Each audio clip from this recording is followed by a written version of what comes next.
अस्सलाम वालेकुम नाज़रीन। सुप्रीम कोर्ट में कानूनी शिकस्त के बाद तहरीक इंसाफ मजीद इंतशार का शिकार हो गई है। मरकजी क़यादत का फुकदान है और धड़ेबंदी उरूज पर पहुंच चुकी है। तहरीक इंसाफ के रहनुमा शेर अफजल मरवत खुलकर मरकजी क़यादत के सामने आए। उन्होंने सदर आरिफ अलवी को भी तनकीद का निशाना बनाया, इन्हें रॉन्ग नंबर कहा और सदर आरिफ अलवी के बेटे को पार्टी टिकट जारी करने की भी मुखालफत की, जिसके जवाब में आरिफ अलवी के बेटे अवाब अलवी ने एक्स पर लिखा, अलवी खानदान बानी पीटीआई और पार्टी के साथ है। हसासियत की वजह से खामोशी इख्तियार की हुई है। पीटीआई के बहुत से रहनुमा इस दलील को जानते और समझते। इससे पहले शेर अफजल मरवत के secretary information PTI Rauf Hasan से इख्तलाफात भी सामने आ चुके हैं।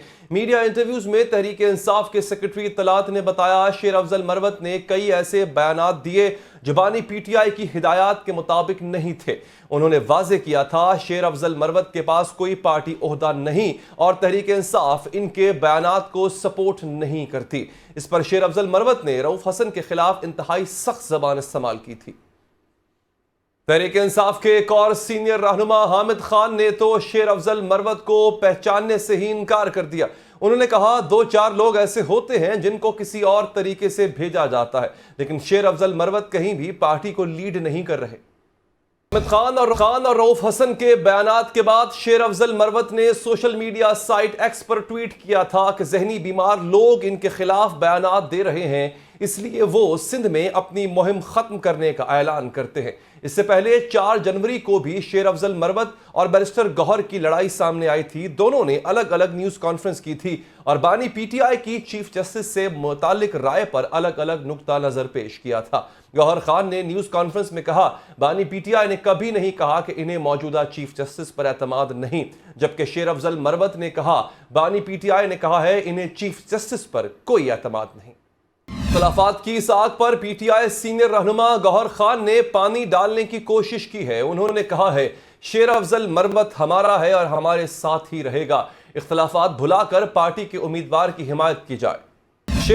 शेर अफजल मरवत तहरीक इंसाफ कानूनी टीम में शामिल सीनियर वकील शुएब शाहीन को गद्दार और फ्रॉड भी करार दे चुके हैं। इसके अलावा टिकटों की तकसीम पर भी पीटीआई में इख्तिलाफात सामने आ चुके हैं। इतने ज्यादा इख्तिलाफात के बाद क्या ये जमात अपनी हकीकत खो बैठेगी? क्या ये जमात इंतखाबात तक कायम रह पाएगी? बात करेंगे सिंध तज़निगार हाफिजुल्लाह न्याज़ी साहब। सर, हमारे ऊपर मुश्किलात, तहरीक इंसाफ पर जो मुश्किलात हैं वो बैरूनी भी थी, लेकिन लग रहा है कि अंदरूनी तौर भी पार्टी इस कदर टूट फूट का शिकार हो चुकी है कि शायद इसका सर्वाइवल मुश्किल हो जाए। मैंने शेर अफजल मरवत की गुफ्तगू सुनवाई, वो आरिफ अलवी पर इल्ज़ाम धर रहे हैं, आरिफ अलवी के बेटे शेर अफजल मरवत पर इल्ज़ाम धर रहे हैं, कभी शुएब शाहीन को तनकीद का निशाना बनाया जा रहा है कि यानी हम ये देख रहे हैं कि हर तरफ एक केओस है। आपको क्या लगता है सर, क्या ये पार्टी सर्वाइव करेगी? देखें, क्राइसिस है कि ये बात तो बड़ी मुस्तहकम है और अपनी जगह पे बिल्कुल एक एस्टेब्लिश ट्रूथ है कि तहरीक इंसाफ कभी भी एक मुनज़्ज़म तंजीम नहीं बन पाई थी। और उसी में ये थी कि इमरान खान साहब को इसका तजर्बा नहीं था और जो सियासत में आए थे तो वो ये समझते थे कि क्रिकेट टीम होगी, 11 बंदे होंगे, मुझे उनकी कैपेसिटी पता होगी। बिल्कुल ठीक है, मेरा ख्याल है कि दुनिया की तारीख में जो उन्होंने नाम कमाया है क्रिकेट के अंदर और जो उन्होंने टीमें डेवलप किया है, जो क्रिकेटिंग ब्रेन था, वो आज भी दुनिया में ज़रूर मिसल है। लेकिन ये पॉलिटिकल पार्टी, जैसे आप ऑपरेशन करने जाएं और एक डॉक्टर की टीम है, बड़ा लंबा चौड़ा ऑपरेशन कर रही है, 15 बंदे हैं, तो वहां पे आपको क्रिकेटिंग प्रिंसिपल तो नहीं चलेंगे ना। वो तो एक जो सर्जिकल जो बंदा उसके अंदर माहिर होगा तो वो चलेंगे। पॉलिटिक्स असल में हम इसको बड़ा अंडरमाइन करते हैं। हम समझते हैं कि बेसिक चीज है। मेरा ख्याल है कि सबसे ज्यादा जो दिमाग है ना, ये सियासत के अंदर चाहिए होता है और फिर इसकी कई जहतें चाहिए होती है। बस इनकी एक हिस्सा नहीं है। एक ये है कि आपके पास ब्रिलियंस हो, हिकमत अमली बनाने की, स्ट्रेटेजी बनाने की। फिर दूसरी बात यह है कि उसके लिए फिर आपको बहुत बड़ी टीम चाहिए, लाखों में चाहिए। मतलब पाकिस्तान एक तकरीबन 24.5 करोड़ का मुल्क है, उससे भी ज्यादा। तो उसके लिए जाहिर है कि आपको एक बड़ी ह्यूज पार्टी चाहिए। जहाँ 12 लाख करोड़ रजिस्टर वोटर्स हो, वहां आपको कम से कम 2.5 करोड़ बंदा जो है उसको आपको हैंडल करना पड़ता है। और उसके वर्क फोर्स भी उसकी लाखों में चली जाती है, तो ये आम चीज नहीं है। अच्छा, दूसरा सूरत हाल ये है कि एक आपको उसको कम्युनिकेशन स्किल चाहिए। ये मैस कम्युनिकेशन जिसको आप चलाते हुए आप यहाँ पे आए हैं, बुनियादी तौर पे तो ये सियासतदानों की जरूरत है कि वो उसको, और मैस कम्युनिकेशन आपके पास तो एक चीज है, सियासतदानों के पास तो उनको तकरीर भी जलसों में करनी है, उनको जुलूसों को भी क्यादत करनी है, उनको इंटरव्यूज भी देने हैं, उनको अब तो सोशल मीडिया भी ऑपरेट करना है, और उसके अंदर हर चीज के अंदर एक्सेल करना है। अगर नंबर 1 पोजीशन के लिए आप खड़े हैं तो फिर आप नंबर 1 परफॉर्मेंस चाहिए, और फिर आपको उसको सारी जो है टीम को एक जेल करना है, एक परोना है उसके अंदर किसी तरीके से। अब आप एक चीज सिर्फ मैं इसमें ऐड करूंगा कि देखें, इंसान को अल्लाह ताला ने जो मुमय्यज किया है ना हर दूसरी मखलूक से, जो अशरफुल मखलूक बनाया है, ये अल्लाह ताला कहते हैं कि मैंने असफल साफिली, मैंने इंतहाई वो कहते हैं क्या है, लक़द खलक़ना इंसान फी अहसन तक़वीम। अल्लाह ताला कहते हैं लक़द खलक़ना इंसान फी अहसन तक़वीम, यानी कि मैंने इसकी बेहतरीन परफेक्शन के ऊपर तकमील की है। अब इसकी मिसाल ये दे दें कि इंसान शेर कोसों भी मार लेता था जब अभी एक लोहा नहीं ईजाद हुआ था। तलवार और कुल्हाड़ा ये तो बाद की बात है, लोहा ईजाद नहीं हुआ था, लेकिन उसके पास दिमाग था, वो किसी न किसी ट्रैप कर लेता था। और ये दिमाग आपको पॉलिटिक्स में चाहिए, ये एक ब्रिलियंस चाहिए। फिर अल्लाह का एक और भी एक बड़ा एक अजीबो-गरीब सूरत हाल है जी। कि कई पैगंबर हैं वो बेचारे कत्ल भी हो गए, वो नाकाम भी हुए, और कई फिरौन हैं उनको बहुत बड़े बड़े इक़्तिदार मिले। आज के दिन भी कई फिरौनों को मिले हुए हैं, कई गैर मुस्लिमों को मिले हुए, ताकतवर बनाए हुए हैं। तो इसका ताल्लुक कोई आपकी अच्छे मुसलमान होने से या अच्छे इंसान होने से नहीं है। इस ब्रिलियंस जो है ये एक बड़ी अजीबोगरीब चीज है। इमरान खान साहब इन सबसे तई दामन थे, और जब मेरे उनके दरमियान में हवा नहीं गुजर सकती थी, तो ये बात मैं उनको कई दफा बावर कर चुका था कि अब ये बात तय है कि ये सियासत आपके बस की बात नहीं है। उनके जहन में एक ख्याल था कि जब मैं इक़्तिदार में आऊंगा तो फिर जो पार्टी बनेगी खुद ब खुद बन जाएगी, वगैरह ये हजूम है। 2-4 दफा एक दफा हमारी बातें भी हुई जिसमें ने कहा कि तंजीम साजी, बहरहाल 1-2 दफा वो आमादा हुए, मुझे कहते हैं कि इसको किसी तरीके से आप इसकी तंजीम साजी के लिए मेरी कोई हेल्प कर दे। मैं उनको तहरीक इंसाफ में ऐसा कभी उसका मेंबर नहीं रहा, ना कभी उसकी मीटिंग में होता था, ना उसे कोई ताल्लुक था, लेकिन इमरान खान साहब के साथ मैं दिल जान से था और हर वक्त उसको अवेलेबल था। तो मैंने कहा था कि पाकिस्तान के अंदर तो कोई एक केमिस्ट्री भी सियासत के अलग है। पाकिस्तान की सियासत की केमिस्ट्री ये है कि आप अगर ऑर्गेनाइज पार्टी बनाते हैं तो पॉपुलर पॉलिटिक्स जो है वो अंडरमाइन होती है। ये मैं आपको यहाँ नहीं समझा पाऊंगा, कभी वैसे आपको मैं इसका पूरा लेक्चर दूंगा क्योंकि आप मेरे बच्चों की तरह हो। और जो जो पॉपुलर पॉलिटिक्स है वो तंजीम को एनाइलेट कर देती है। अब दुनिया में कहीं भी नहीं होता, पाकिस्तान में है। मैंने उनको मिसाल दी, मैंने कहा इस मुल्क में जो सबसे ज्यादा मुनज़्ज़म पार्टी है उसका नाम है जमात इस्लामी। पॉपुलर पॉलिटिक्स में करीब नहीं भटक सकती, और जो रुकावट है जमात इस्लामी वालों को भी सही नहीं पता कि उनकी वो तंजीम रुकावट है। अब शायद रियलाइज किया कि तंजीम को कैसे अंडरमाइन करें और हम एक पॉपुलर पॉलिटिक्स डेवलप करें। थोड़ी सी जो करते हैं काजी हुसैन अहमद साहब ने या शाहिद उल हक साहब ने, तो वो अंडरमाइन हो गई उनकी। अच्छा, जो वैसे ही लंबे हो गए, चलो मैं उसको वाइंड अप करता हूँ। भुट्टो साहब ने की पॉपुलर पॉलिटिक्स की, मुस्लिम लीग अपने दौर में बड़ी पॉपुलर पार्टी रह चुकी है, तंजीम नहीं बना सके। क्या आपका ख्याल है कि बेनजीर को ख्याल नहीं आया था 87-88 में बनाने की कोशिश भी की। जब आप तंजीम बनाते हैं तो आपको जो पॉपुलर पॉलिटिक्स है अंडरमाइन होती है। अब इमरान खान साहब जो है वो जो पॉपुलर पॉलिटिक्स आया भी उनको ऐसे वक्त में कि जब 2022 में पहली दफा उनका पॉपुलर पॉलिटिक्स से पॉपुलैरिटी से नहीं, क्रिस्मे से नहीं, पॉपुलर पॉलिटिक्स से पहली दफा उनका वास्ता जो है 2022 में हुआ, जब उन्होंने उनका नैरेटिव जो है वो बड़ा जानदार आया, जो सियासत का बड़ा लाजमी इंग्रेडिएंट है कि आप नैरेटिव ऐसा लेके आए जिसके अंदर दिलेरी हो, जिसके अंदर जुर्रत हो, जो कि एक बड़ा एक स्ट्रॉन्ग नैरेटिव हो, वो आपको साथ का सामने पहुंचा देते हैं। आजमूदा फार्मूला था, तो उसमें तंजीम तो नहीं मिली थी। अब जो तंजीम जब तहरीक इंसाफ चंद दर्जन पे से मौकूफ थी या उस तक महदूद थी, तो तब भी ये तंजीम नहीं चल सकी, और जब आप हजारों में होगी तो तब भी नहीं चली, और अब लाखों में होगी तो मजीद नहीं चलेगी। और आखिरी बात यह है कि इस वक्त, ये मैं बात आपको बड़ी अहम बता रहा हूं और आपके प्रोग्राम की नजर कर रहा हूं कि इस वक्त जी जी। तहरीक इंसाफ जो है, अमलन जो है, वो एस्टेब्लिशमेंट के कंट्रोल में चली गई है। अच्छा। और ये एक और डिलेमा है। अब ये नहीं पता कि असली तहरीक इंसाफ के अंदर हर बंदा दूसरे पे शक कर रहा है कि ये एस्टेब्लिशमेंट क्या है, और में से कुछ लोगों का शक दुरुस्त है और कुछ जो है बस वैसे शक कर रहे हैं। तो सर अगर हम अब की बात करें, जो सिचुएशन आपने बड़ी अच्छी डायसेक्शन किया, आपने इस जमात का माजी बताया है, इस जमात का मिजाज आपने बड़े अच्छे से बताया न्याजी साहब, अभी आपको क्या लगता है ये पार्टी किस तरफ जा रही है? एनहाइलेट होती हुई नजर आ रही है आपको, यानी बिल्कुल खत्म होती नजर आ रही है, या फिर बची कुची पार्टी चलती रहेगी, हिचकोले खाती चलती रहेगी? क्योंकि अभी एक और खबर भी थी कि बानी चेयरमैन जो है तहरीक इंसाफ, उनको ये तक नहीं पता था कि टिकट किसको देना है। हालांकि उनके जो साथी हैं उन्होंने कहा जनाब हमें वक्फा दें, हमें वक्त दें कि हम अपने चेयरमैन से जाके मिल के टिकटों की तकसीम के बारे में बात कर लें। उनसे बात हुई, पता चला, उन्होंने अदालत में कहा कि जी मुझे पता ही नहीं है, साफियों से बात करते हो। तो सर ये जमात इस कदर हमें लग रही है कि गैर मुनज़्ज़म हो चुकी है कि चेयरमैन तक को, बानी चेयरमैन तक को पता नहीं है कि हो क्या रहा है, वो इतने इर्रेलेवेंट हो गए हैं सर। ये तो बदकिस्मती है कि हमारे जितने लीडर्स हैं जी अपनी पार्टी के अंदर इररेलेवेंट हो जाते हैं। जुल्फ़िकार अली भुट्टो साहब बेचारे अभी जिंदा थे, जी। जेल में थे, तो पूरी पॉलिटिकल पार्टी जो थी ना, वो अमलन जवाला के कंट्रोल में चली गई थी।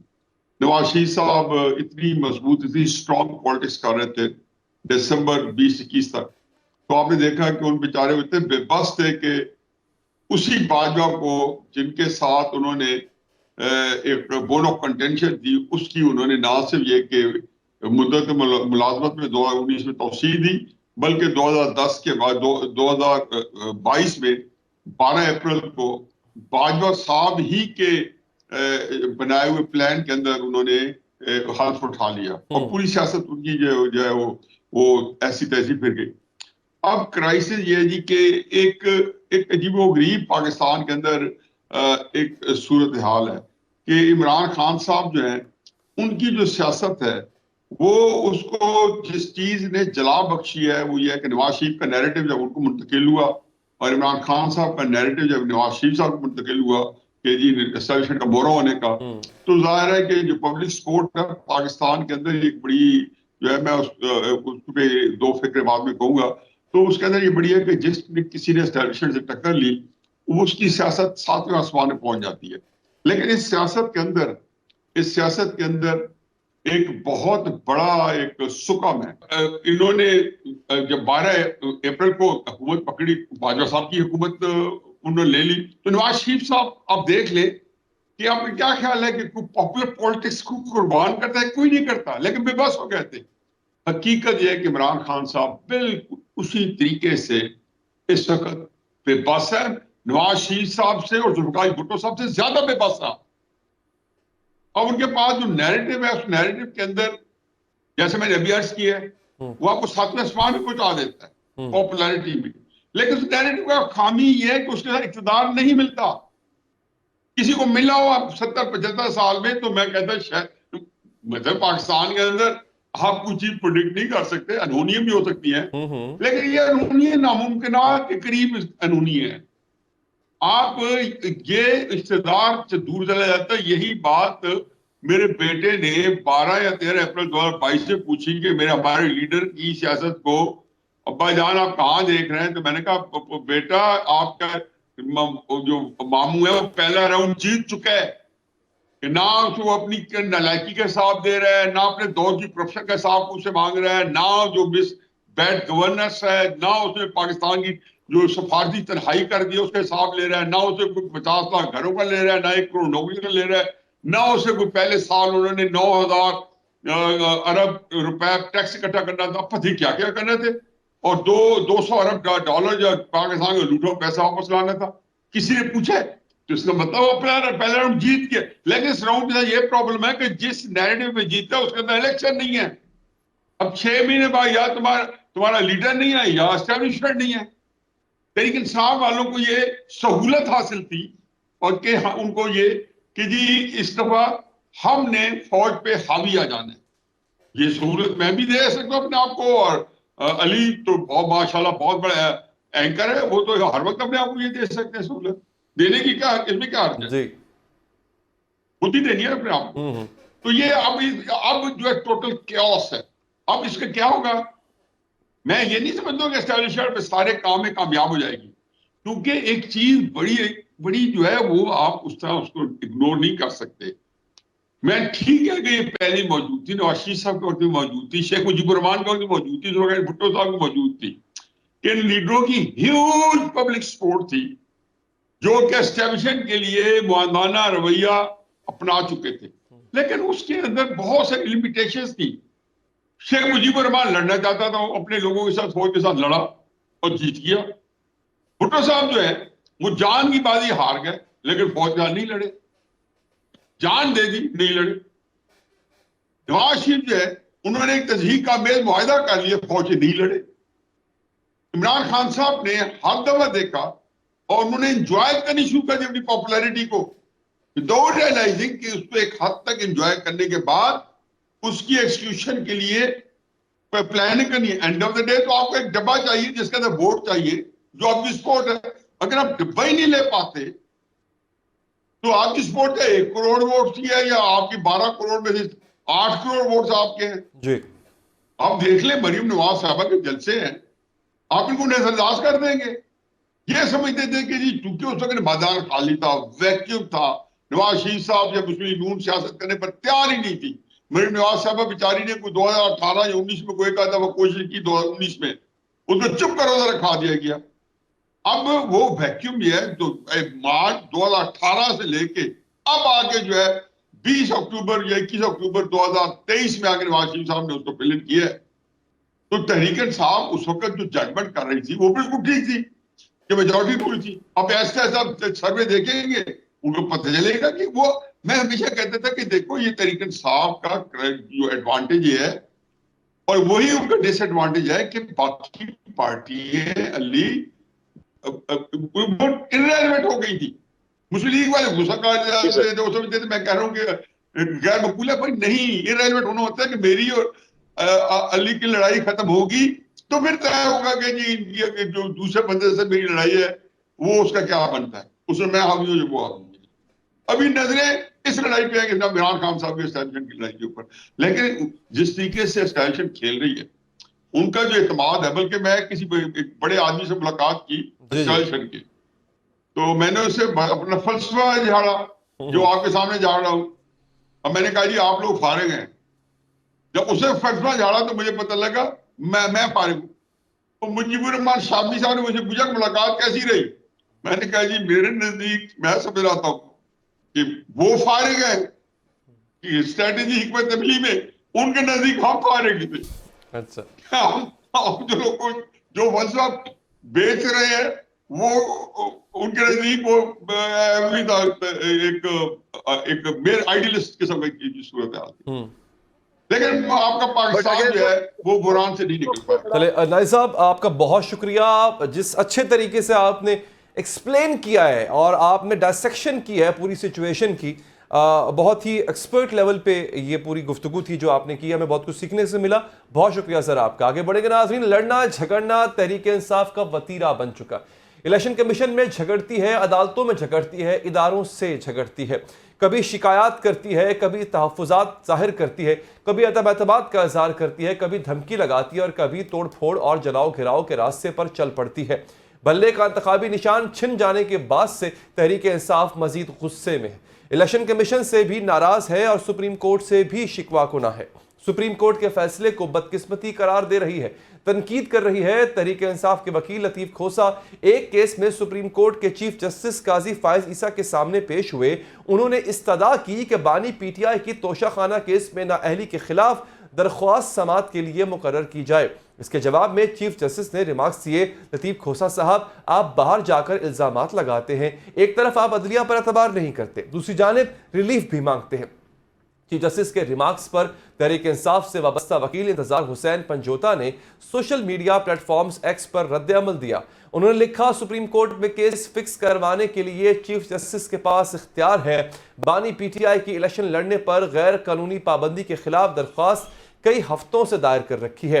आज चीफ जस्टिस से फिर दरख्वास्त की गई, लेकिन उन्होंने कहा, कल अदम एतमाद और आज रिलीफ लेने आए हैं। हम रिलीफ लेने नहीं, केस को समाअत के लिए मुकर्रर करवाना चाहते हैं। आपसे रिलीफ की उम्मीद है, ना हम मांगना चाहते हैं। किसी और बेंच में मुकर्रर करें। बल्ले का निशान छीनने के बाद तहरीक इंसाफ ने लेवल प्लेइंग फील्ड फराहम करने की दरख्वास्त भी वापस ले ली थी और सुप्रीम कोर्ट के फैसले को शदीद तनकीद का निशाना बनाया था। इंतखाबी निशान केस की समाअत के दौरान तहरीक इंसाफ के चीफ इलेक्शन कमिश्नर नियाजुल्लाह नियाजी ने भी चीफ जस्टिस से तलख कलामी की थी।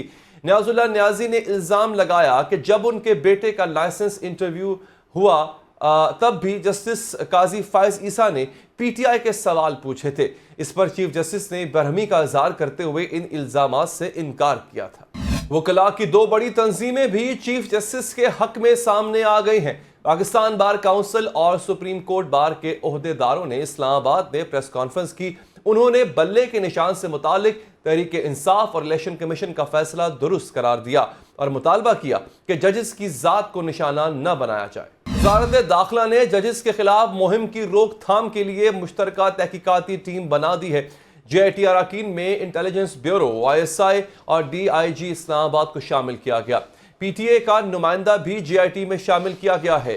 नोटिफिकेशन के मुताबिक JIT मुल्ज़िमान की शनाख्त करके इन्हें कानून के कटहरे में लाएगी और 15 दिन में इब्तदाई रिपोर्ट वज़ारत दाखिला को देगी। आज तौहीन इलेक्शन कमीशन केस में भी मेंबर इलेक्शन कमीशन और तहरीक इंसाफ के वकील शुएब शाहीन के दरमियान तल्ख कलामी हुई। शुएब शाहीन ने इलेक्शन कमीशन से केस मुलतवी करने की इस्तदा की और कहा, आप हमसे तनकीद का हक भी छीन रहे हैं, बल्ले के निशान भी छीन लिया। अब इलेक्शन के दिनों में हमारे लीडर को तौहीन इलेक्शन कमीशन पर सजा हो जाएगी। मेंबर इलेक्शन कमीशन ने शुएब शाहीन को जवाब दिया, इंतखाबी निशान केस को 2 साल हो गए। शुएब शाहीन ने कहा, हमारे अंदर लावा पका हुआ है, हम इसका इजहार न करें। रहीम यार खान ने हमारे वकीलों पर पर्चा हुआ। मेंबर इलेक्शन कमीशन ने जवाब दिया, आपके वकला ने हमला किया था। तनकीद होनी चाहिए लेकिन गाली तो नहीं होनी चाहिए। रुकन इलेक्शन कमीशन सिंध ने कहा कि जिस तरह जेल में मुलजिम ने बर्ताव किया, हमने वो भी बर्दाश्त किया। रुकन इलेक्शन कमीशन सिंध का इशारा गालिबन उस वाक़े की तरफ है जब बानी पीटीआई के खिलाफ तौहीन अदालत की फर्द जुर्म आयद की गई। उस रोज खबरें ये आई थी कि बानी पीटीआई ने इलेक्शन कमीशन की क़यादत को धमकी दी है। खबरों के मुताबिक बानी पीटीआई ने इलेक्शन कमीशन से पूछा था, आप कौन होते हैं मुझ पर फर्द जुर्म आयद करने वाले। बानी पीटीआई ने इलेक्शन कमीशन क़यादत को यह भी कहा था कि मैं आप सबकी शक्लें पहचानता हूं और नाम भी मालूम है। इक़्तिदार में आकर आप सब के खिलाफ आर्टिकल 6 के तहत बगावत के मुकदमात बनाऊंगा। इससे पहले तहरीक इंसाफ इस्लामाबाद हाई कोर्ट के चीफ जस्टिस पर भी अदम एतमाद का इज़हार कर चुके हैं। बात करेंगे इस हवाले से, हमें ज्वाइन किया है सीनियर वकील अजहर सिद्दीक साहब ने। बहुत शुक्रिया अजहर सिद्दीक साहब। सर, आज supreme court bar association, Pakistan bar association वो जजेस की हिमायत में आ गई। आज फायज ईसा साहब ने भी लतीफ़ खोसा से को जो कहा कि आप तनकीद करते हैं फिर रिलीफ मांगते हैं। आप मुझे ये बताएं, आप भी तहरीक इंसाफ को सपोर्ट करते हैं, वकील रहे हैं आप बानी तहरीक इंसाफ के, आप वाकई अदालत पर अदम एतमाद का इज़हार कर चुके हैं या आपको रिलीफ की तवक्को है? देखिए, पहली तो बात है, जो ट्रोलिंग होती है ना, उसका पाकिस्तान तहरीक इंसाफ से कोई ताल्लुक नहीं है। ये कौन सिखा रहा है? ये पाकिस्तान बार काउंसिल। पिछले 5 सालों से पाकिस्तान बार काउंसिल खामोश बैठा रहा है। जस्टिस साकिब निसार साहब के खिलाफ क्या बातें होती रही हैं, जस्टिस गुलजार साहब के खिलाफ, जस्टिस आसिफ खोसा साहब के खिलाफ, जस्टिस उमर अता बंदयाल साहब के खिलाफ। क्या आंखों में और रुई रखी हुई थी उस वक्त? आज कहां से? इसका मतलब है जो मौजूदा supreme court bar association, Pakistan bar council एक सियासी एजेंडा लेकर चल रही है। वही सियासी एजेंडा लेकर चल रही है जो इमरान खान के खिलाफ उस वक्त तहरीक अदम एतमाद आई थी, रातों में जाकर जजी से मिलना और बाकी काम करना। ये वो है। पाकिस्तान वकला की जो कम्युनिटी है इस तरीकाकार को पसंद नहीं करती है। पूरी वकला कम्युनिटी ने जो पार्टी का सिंबल देने का फैसला उसको अच्छा नहीं समझा और वो मुतनाज़ा फैसलों में गिना जाएगा, तारीख याद रखेगी। तो इसलिए स्टेज पे उन्हें यानी इससे पहले क्यों नहीं आया याद, और अब क्यों नहीं बातें हो रही कि लार्जर बेंच बनाया जाए, फुल कोर्ट बनाया जाए। यही बार काउंसिल और यही सारे लोग अगर बड़ी वजाहत के साथ क्या हम कानूनी बात करते हैं, हमारे पाकिस्तान सुप्रीम कोर्ट के जो मौजूदा चीफ जस्टिस है, मुतनाज़ा 3 फैसले ऐसे हैं जो तारीख में अच्छे लफ्जों में याद नहीं रखे जाएंगे। पहला, 90 दिन में इलेक्शन नहीं करा सके हमारी सुप्रीम कोर्ट। पहले फैसला आया था उसमें तौहीन अदालत की कार्रवाई होनी थी, नहीं की गई, और सिर्फ इस बुनियाद पर कि हल्का बंदी तो हो ही नहीं सकती थी भाई। और दूसरी बात है कि आपने पंचायती फैसला किया था कि जनाब सदर ने तो अपना जितना काम करना था वो कर दिया, फिर उसके बाद आ जाए ताहयात ना आए। और अच्छा कमाल की बात है उसमें सेक्शन 57 में तरमीम कर दी थी, इलेक्शन कमीशन को इख्तियार दे दिया था, आइन तोड़ा आर्टिकल 57 और 105 107 को, तो सुप्रीम कोर्ट आराम से देख लिया कि फिर किसी वक्त देखेंगे, फिर आ जाए तायाद नहीं, लेकिन आप इतनी तनकीद कर रहे हैं, रिलीफ भी तो मांगे ना, फिर आप रिलीफ क्यों मांगते हैं फिर? और पाकिस्तान तहरीक इंसाफ को पार्लियामेंट में जाने नहीं दिया गया। जब से लाहौर हाईकोर्ट ने कह दिया कि इस्तीफे देकर आप आए, नहीं आने दिया गया, इंट्रा कोर्ट अपीलें फाइल कर दी गई। तीसरा अब क्या हुआ, सेक्शन 215 गैर कानूनी है और आर्टिकल फंडामेंटल राइट के खिलाफ है। It's a duty of the court to enforce and execute fundamental rights. लेकिन क्या किया, सेक्शन 215 को रहने दिया और पार्टी का सिंबल ले लिया और बात ही पूरी नहीं सुनी। और कमाल की बात है इस फैसले के अंदर, यानी क्या है, जो इलेक्शन कमीशन ने कहा नहीं, सुप्रीम कोर्ट ने ट्रायल शुरू कर दिया। सुप्रीम कोर्ट ट्रायल कोर्ट कहां से आ गया? सुप्रीम कोर्ट में भाई इलेक्शन मुतनाजा कहाँ किसने कहा है? सर आप खुद सुप्रीम कोर्ट में अपील लेकर गए थे और सुप्रीम कोर्ट उससे आगे चली गई और अपने ही फैसलों की खिलाफ वर्जी की गई है। तो हम नहीं समझते, हम आज भी हम तकाजा करते हैं, मुतालबा करते हैं कि सुप्रीम कोर्ट खुद इसका नजरसानी लेकर, और सुप्रीम कोर्ट का इख्तियार है। यार कमाल हो गया। अभी आप कह रहे हैं, अभी एक मिनट साहब, एक मिनट रुकिएगा जरा, यहाँ पे आपने इतने ताबड़तोड़ हमले किए हैं, अपील क्यों नहीं लगाई? एक आपने बात की, आपने कहा कि जनाब हम नहीं है ट्रोल्स करते हैं। जो गुफ्तगू आपने की वो भी ट्रोलिंग ही थी सर, जो तनकीद आपने की, बहुत तनकीद की। अब फिर आप रिक्वेस्ट कर रहे हैं उसी सुप्रीम कोर्ट से जिसपे आप तकरीबन अदम एतमाद का इज़हार कर चुके हैं। इस वक्त आप बतौर तहरीक इंसाफ के नुमाइंदा भी बात कर रहे हैं और आप जस्टिफाई कर रहे हैं सर कि जो तनकीद हो रही है दुरुस्त हो रही है। सोशल मीडिया पे हो रहा है, मैं कहां उसको जस्टिफाई कर रहा हूं? तनकीद मैं भी कर रहा हूं, अभी कर रहे हैं। मैं बाकायदा मैं तनकीद कर सकता हूं, फैसलों पे तनकीद मैं कर सकता हूं और रवैये पे भी तनकीद मैं कर सकता हूं। आपको किसने कह दिया कि पूरी दुनिया में नहीं? आर्टिकल 204 में जहां पर है वो सुप्रीम कोर्ट ले तौहीन अदालत, और यानी वो भूल जाएगी। और आप कमाल है, अपना चीफ जस्टिस करीब सहाफी थे, चाहे वो बतीउल्लाह जान हो, चाहे हसनात हो, चाहे असद तूर हो, उनकी बातें सुन लें आप, वो भी तनकीद कर रहे हैं। और जो पाकिस्तान में मेजॉरिटी है प्रोफेशनल वकील है, वो सब तनकीद कर रहे हैं कि इस वक्त सुप्रीम कोर्ट का जो रवैया है वो रवैया आइन और कानून के खिलाफ है। जिस तरीके से फैसले किए जा रहे हैं, वो एक पार्टी को टारगेट किया जा रहा है, एक सियासी जमात को इलेक्शन के प्रोसेस से, जमहूरी प्रोसेस से बाहर रखा जा रहा है। मैं नहीं समझता इसकी इजाजत दी जा सकती है। बाकी आप बेहतर समझ sir, even verbally attacking the supreme court, verbally, आपको लगता है ये दुरुस्त हिकमत अमली है आप लोगों की? देखिए, हिकमत अमली की बात नहीं है, मैं फिर बता रहा चलूं, सोशल मीडिया पे जो हो रहा है वो होता रहे। लेकिन एक बात बड़ी वाज़ेह है कि पाकिस्तान तहरीक इंसाफ को इस सारे प्रोसेस से बाहर रखा जा रहा है। ये बड़ी वजाहत के साथ है। जमहूरी रवायात टूट रही हैं, यानी ये जो कुछ भी अगर करना था पाइए। और मुझे ये बताएं कि लेवल प्लेइंग फील्ड में खुद नोटिस किया, सुप्रीम कोर्ट ने नोटिस किया, सुप्रीम कोर्ट ने ऑर्डर जारी किए, लेवल प्लेइंग फील्ड नहीं मिल रही ना। जस्टिस मुशर्रफ अली साहब ने उस दिन कहा कि एक सियासी जमात की, अब तो हर कोई देख रहा है ना कि एक सियासी जमात के खिलाफ एक्शन हो रहा है, बाकी किसी के खिलाफ नहीं हो रहा। रवैये की बात नहीं है, तरीकाकार की बात है। हमारी अदालतों को यही देखना है, हमारी अदालतों को आइन और कानून की पासदारी करनी है, बुनियादी हकूक का तहफ़्फ़ुज़ फराहम करना है।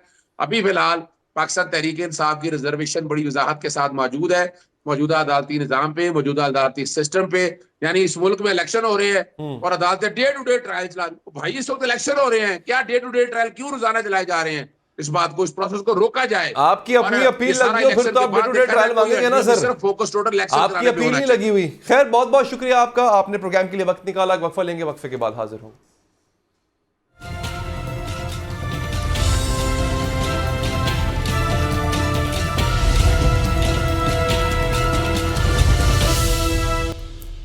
नाज़रीन, सिंध के निगरान वज़ीर आला ने कराची समेत सूबे में बढ़ते जुराइम पर सख्त बरहमी का इज़हार किया है और कानून नाफिज करने वाले इदारों की कारकर्दगी पर सवालात उठा दिए हैं। जस्टिस रिटायर्ड मकबूल बाकर ने IG सिंध और DG रेंजर्स को खत लिखा है, जिसमें निशानदही की गई है कि कराची में स्ट्रीट क्राइम जैसी वारदात रोजाना बढ़ती जा रही है। सिंध के बड़े शहरों समेत दही इलाकों में भी अमन व अमान की सूरत हाल खराब है। खवातीन, बच्चे और बूढ़ों को जुराइम से काफी नुकसान उठाना पड़ रहा है।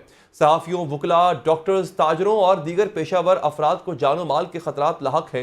खत में कहा गया है कि इंतखाबी उम्मीदवारों पर हमलों और दिन दहाड़े अगवा के वाकयात की भी रिपोर्ट्स हैं, जबकि अखबारात और इलेक्ट्रॉनिक मीडिया तमाम जुराइम की मुसलसल निशानदही कर रहे हैं। निगरान वज़ीर आला ने खत में सूबे में बढ़ते जुराइम को तशवीशनाक करार दिया और IG सिंध और DG सिंध से इस्तफसार किया कि अमन व अमान की बिगड़ती सूरत हाल के बावजूद कानून नाफिज करने वाले इदारे बदस्तूर खामोश क्यों हैं। उन्होंने सूबे में जुराइम की बढ़ती लहर के खिलाफ फौरी इकदाम करने की हिदायत भी की। निगरान वज़ीर आला ने कराची में जुराइम की खतरनाक शरह की दुरुस्त निशानदही की। गुजरा साल जुराइम का साल ठहरा। शहर में नए साल के पहले दिन का आगाज भी गैर कानूनी हवाई फायरिंग से हुआ था। Saddar, Lyari garden, Bahadurabad garden, Malir, Liaquatabad, Clifton, Federal B Area और दीगर कई इलाकों में जदीद हथियारों से होने वाली फायरिंग के नतीजे में कई हलाकतें और कई शहरी जख्मी भी हुए थे, जबकि पुलिस ने इक़दाम कत्ल के कई मुकदमात दर्ज किए। खबरों के मुताबिक कराची में जुराइम की एक अहम वजह गैर कानूनी असलहा की भरमार है। असलहा के डीलर बगैर किसी खौफ के हर किस्म का असलहा फरोख्त करते हैं। फरोख्त होने वाले असलहे में एंटी एयरक्राफ्ट गन, जदीद तरीन राइफल्स और पिस्तौल शामिल।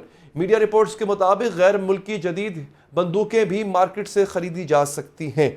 हमें ज्वाइन किया है, बात करने के लिए मौजूद है वज़ीर दाखिला सिंध ब्रिगेडियर रिटायर्ड हारिस नवाज साहब। ब्रिगेडियर साहब, बहुत शुक्रिया आपके कीमती वक्त का। सर, इलेक्शन के दिनों तक के लिए तो पाबंदी लग गई है, लेकिन ये गैर कानूनी असलहा, स्ट्रीट क्राइम और फिर पुलिस का उसमें इन्वॉल्व होना, पिछले दिनों बहुत खबरें आई थी कि कुछ पुलिस एहलकार भी जुराइम पेशा अनासर की या सरपरस्ती कर रहे होते हैं, और फिर शाम को सुबह पुलिस की ड्यूटी करते हैं, शाम को चोर डाकू बन जाते हैं। सर, इसका हल क्या है, मुस्तकिल हल क्या है? देखिए अली, ऐसी बात नहीं है, बिल्कुल उनकी ऑब्जर्वेशन है, आई डू एग्री। लेकिन आप ओवरऑल देखें, अगर पूरे साल में लास्ट में जो हमारे 4 महीने थे उसमें वो देखें तो बहुत फर्क पड़ा है।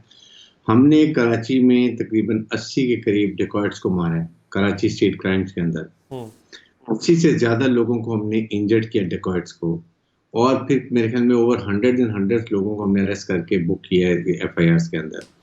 इशू ये होता है कि इनकी जब एक इंक्वायरी होती है, उसमें प्रोसिक्यूटर होता है, इन्वेस्टिगेशन ऑफिसर होता है, वो वहाँ पर एहतियात नहीं करते हैं, और फिर जजेस जो है फौरन एक कम से कम भी उसको 7 साल सजा होनी चाहिए, उसको 2 हफ्ते 3 हफ्ते की सजा देके छोड़ देते हैं। अब हमने एक नया कॉलम बना लिया कि हर एक का लिखा जाएगा ये कितने टाइम इसने पहले ऑफेंस किया, ताकि जज को ये पता हो कि इसने कितनी दफा किया था, कि अगर उसको 6-7 साल सजा होगी तो it will act as a deterrence for others के वो नहीं जाएंगे। वरना अगर 2-3 हफ्ते बाद छोड़ देते हैं, बाकी डिकॉइट डालो, पकड़े भी गए तो क्या होगा, 2-3 हफ्ते के बाद छूट जाएंगे। एक नंबर 1 बात ये है।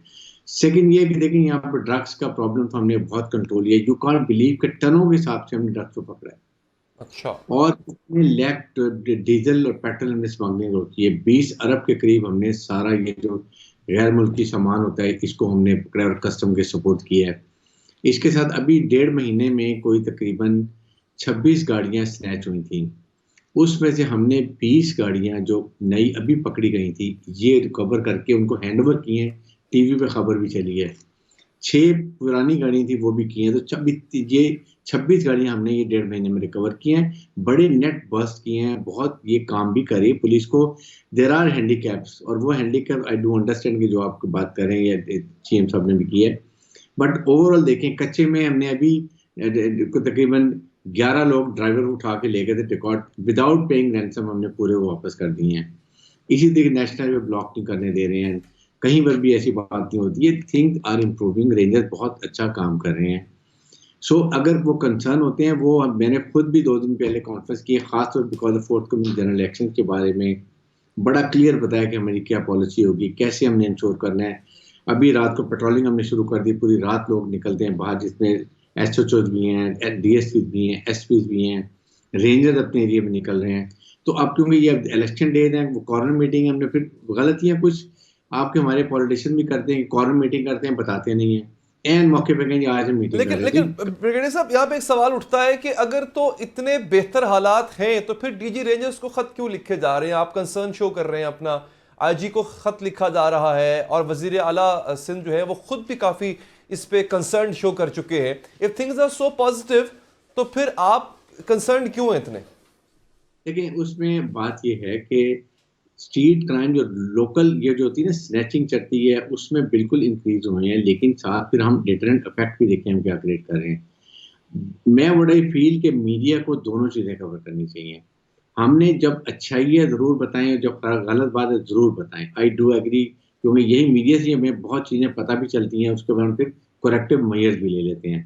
इसी तरीके से अभी हमने खुद, जब सीएम ने लेटर, मैंने खुद दोनों से बात की डिटेल में, एडिशनल आईजी कराची को बुलाया, पूरी बताया कि जी अब हमने कैसे करने, कच्चे में अभी वी वांट कि वहाँ भी कोई ऐसी बात ना, अभी अब ऑपरेशन भी करने लगे हैं दोबारा। हमारी शाहीन फोर्स रेंज की एपीसी हैं, उसके बाद पुलिस की एपीसी हैं, everybody is gone inside, they will show you progress definitely.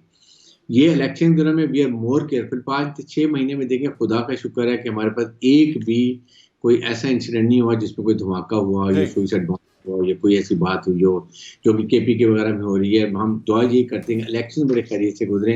We are determined to hold fair, clear, transparent, इसलिए हम पूरी कोशिश करें।